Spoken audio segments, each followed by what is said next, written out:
In today's lesson video, we are moving on into day 5.5. We've been talking about trigonometric functions and using those to solve triangles to find missing sides. Well, today we're going to introduce you to the topic of inverse trigonometric functions. Okay, now before we get into this, you'll see at the top of this page, bell work day 5.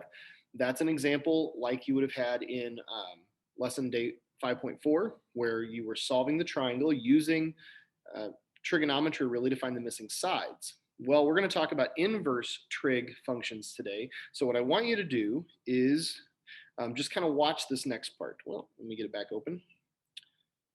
In this next part, we're going to just take a look at what inverse functions are, okay? When we talk about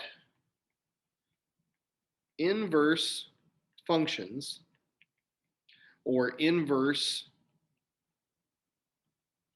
operations. Okay, these are operations that cancel each other out. Okay.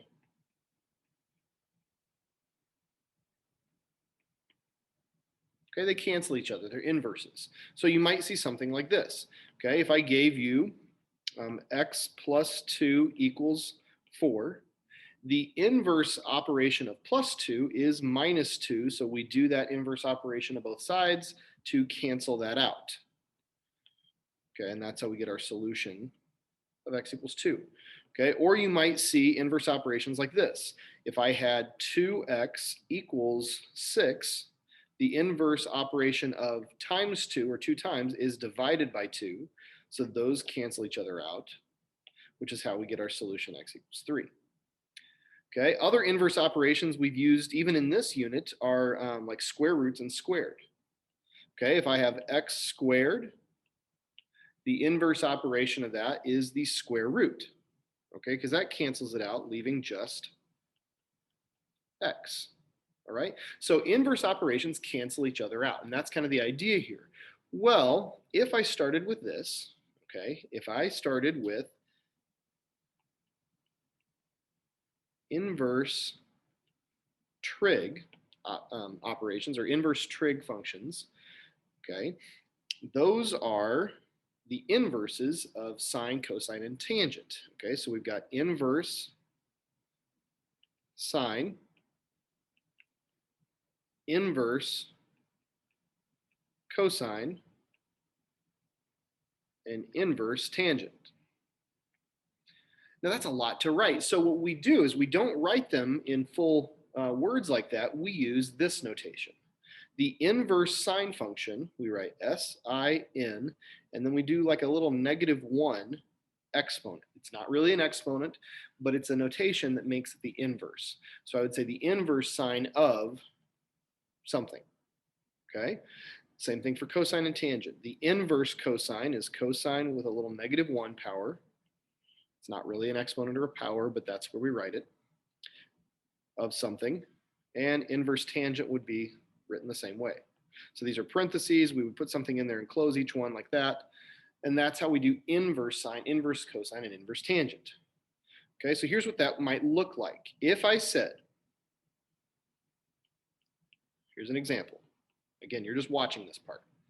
If the sine of angle A equals the opposite leg, little a, over the hypotenuse C, I'm using general terms here, then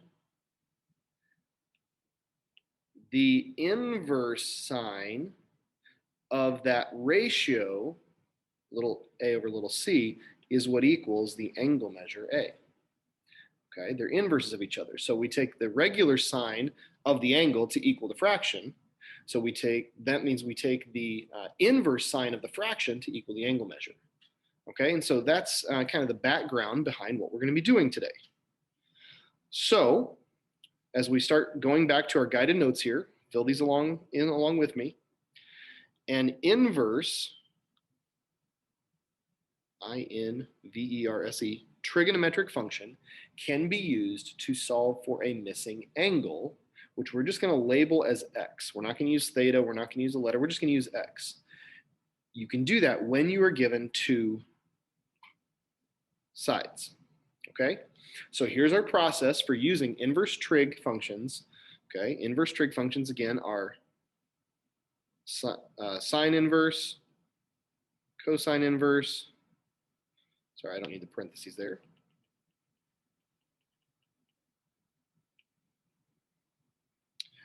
And so our inverse trig functions are inverse sine, inverse cosine, and inverse tangent.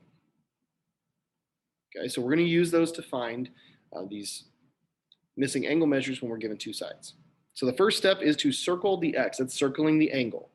Okay, wherever that x is in our picture, that's an angle. Then we're still going to label our sides with adjacent, or just ADJ period, opposite, or hypotenuse. You can use these abbreviations based on which side measurements we're given. Okay, so we're only going to label the ones we're using. And then we're going to choose which trig ratio to use, either sine, cosine, or tangent from SOHCAHTOA. Okay, you'll remember SOHCAHTOA right there. We can use those. And then we're going to set up a trig ratio using the measurements. And then I'm going to do something a little different before we get to 5. We are going to change our trig ratio, so change to the inverse trig equation. Okay, that's important. Then we're going to use our calculator, and we'll use the second button, and then whichever trig function you choose, and the inverse trig is shown with that exponent of -1 on the calculator. All right, so we're going to let the calculator do a lot of the work for us. We are not using any proportions on these, okay? Because we're working backwards to undo this, we don't need to do a proportion. So let's try an example. Okay, so in this picture, we are given these two sides. One leg is 20, the other leg is 37. You'll notice neither one of these is the hypotenuse. If I'm not using the hypotenuse, I'm really using tangent, okay? If you can see that there, that's the tangent ratio. But again, I want to start with my process. I want to circle the angle that I'm using. I want to label the two sides that are given. This side is the opposite side. The 20 is the opposite leg. 37 is the adjacent leg. O and A from opposite and adjacent tell me I'm using tangent. So what this says is that the tangent ratio of whatever x is must equal the opposite leg 20 over the adjacent leg 37. Notice if you set it up as a proportion, that's fine. We're just not going to cross multiply. We're not cross multiplying to solve here. What we're going to do, if the tangent of x equals 20 over 37, then the inverse tangent of that fraction, 20 over 37, has to equal x. Okay, and so that is what we put in our calculator, like this. To bring up the inverse tangent, again, first of all, make sure you are set to degrees, okay? But to bring up the inverse tangent, we hit second, and then the tangent key, and it brings up that tangent -1, and we type in that fraction with division, 20 divided by 37, and it'll look kind of like a fraction in our calculator. 20 divided by 37, and close your parentheses. Then hit enter, and you get this decimal about 28.4. We'll round to the nearest tenth. So this angle measure of x is about 28.4 degrees. And that's how we use inverse trig. Let's try another one. Okay, this time they use theta, and they don't give you a picture, all right? But they're saying most of the work for you here. They're giving you which ratio to use. It says cosine of theta, which if you remember back to last lesson, this symbol that looks like a 0, it's not a 0, it's the Greek letter theta, okay? That means our unknown angle measure, so it's like the x. The cosine of that angle is 0.7823. This is a ratio. Okay, that's the same as having a fraction, it's just in decimal form. So what we're going to do then, get rid of those. What we're going to do is we're going to change this into the inverse cosine equation. Inverse cosine of this ratio, 0.7823, must equal the angle measure theta. So again, we can just plug that into our calculator. Type that in like this. We hit second, and then cosine this time to bring up the inverse cosine. And that decimal again was 0.7823, 0.7823. Close your parentheses. And there we get 38.5 about. So our angle measure theta is 38.5 degrees. Okay, and you could check this in your calculator. You could do cosine of 38.5, type that in your calculator. You should get something pretty close to that decimal. All right, let's move on. Okay, another couple examples here. What I want you to do, these are like example 1. I want you to try these on your own, following those steps. Circle the angle, label the sides as opposite, adjacent, or hypotenuse. Write your trig function based on what SOHCAHTOA tells you to use, then change it to the inverse trig function and use your calculator to find the value of the variable. Pause the video if you need more time. Otherwise, these are the answers you should get.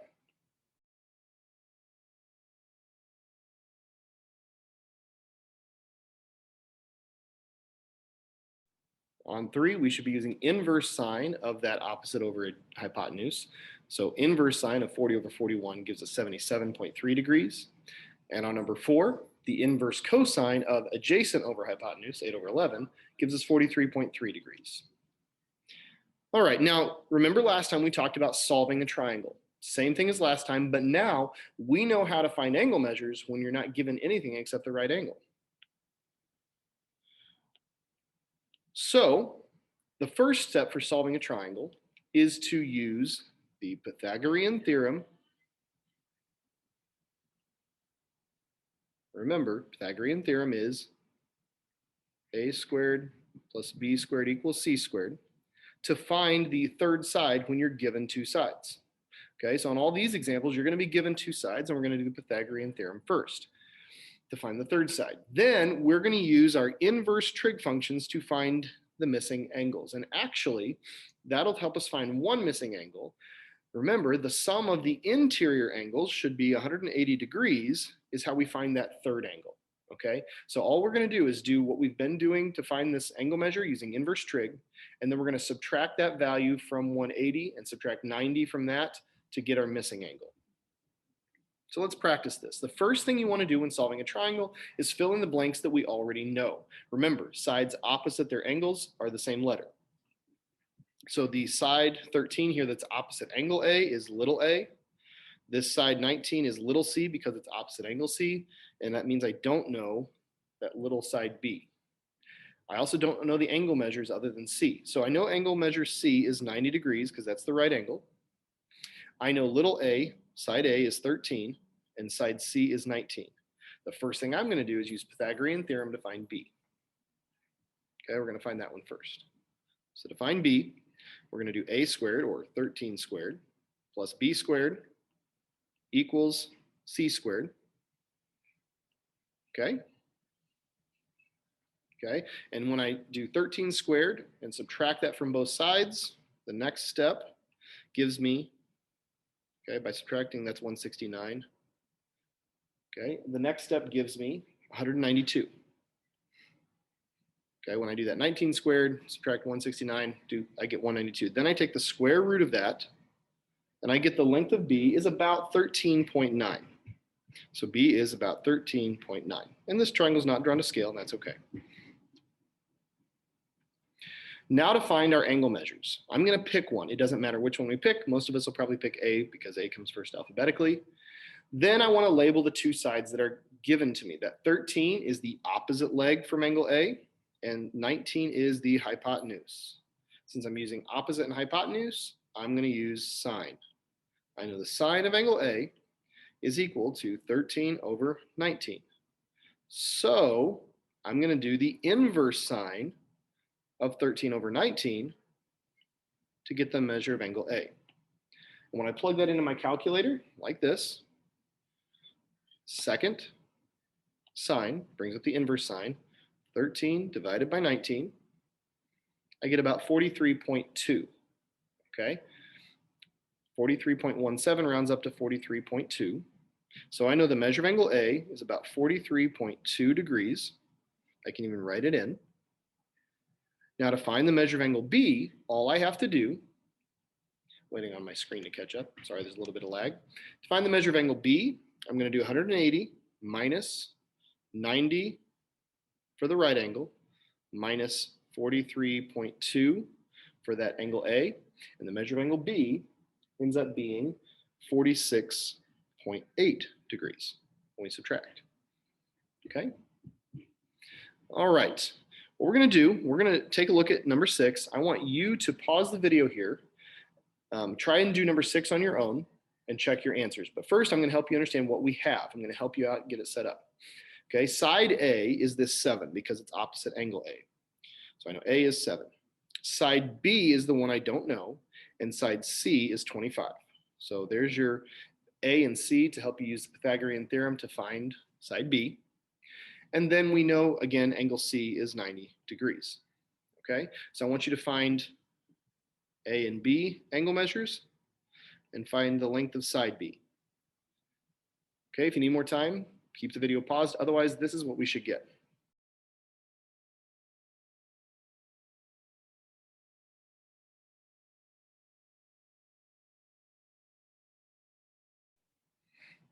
Okay, for number 6, you'll see that we get B is 24, or the side B is 24. And then the angle measures for A and B, A is 16.3 degrees and B is 73.7 degrees.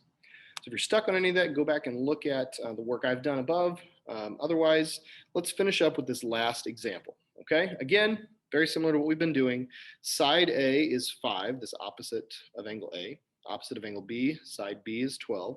This time I'm looking for the hypotenuse C. Okay, so I know A and B, so I'm going to write those in. A is 5, B is 12. I'm looking for C. I also know the measure of angle C is 90 degrees, but I'm looking for the other two angle measures. First thing I would do is use our Pythagorean theorem. 5 squared plus 12 squared equals C squared. Okay, 5 squared is 25. 12 squared is 144. Okay, when I add those, I get 169. And then I take the square root of that. We should recognize that's a perfect square, so C is exactly 13. Okay, and now to find A and B, I'm going to pick either one. I've been picking A, so I'll stick with that. The leg that is opposite A is here at the 5. This other 12 is the adjacent leg to A. So I'm using opposite and adjacent this time. So to find the length, I'm sorry, not the length, the measure of angle A, I'm going to set up my tangent ratio. Opposite and adjacent come from TOA, tangent, TOA. Okay? So the tangent of angle A must equal the opposite 5 over the adjacent 12. So the inverse tangent of that 5/12, or 5 over 12, should equal the measure of angle A. Okay, and so when I put that in my calculator, the inverse tangent of 5 over 12, I get 22.6. Okay, and then to find the measure of angle B, I'm going to do 180 minus the 90 for the right angle, minus the 22.6, and we get 67.4 degrees. So that's how we can solve a triangle using inverse trig to find our angle measures.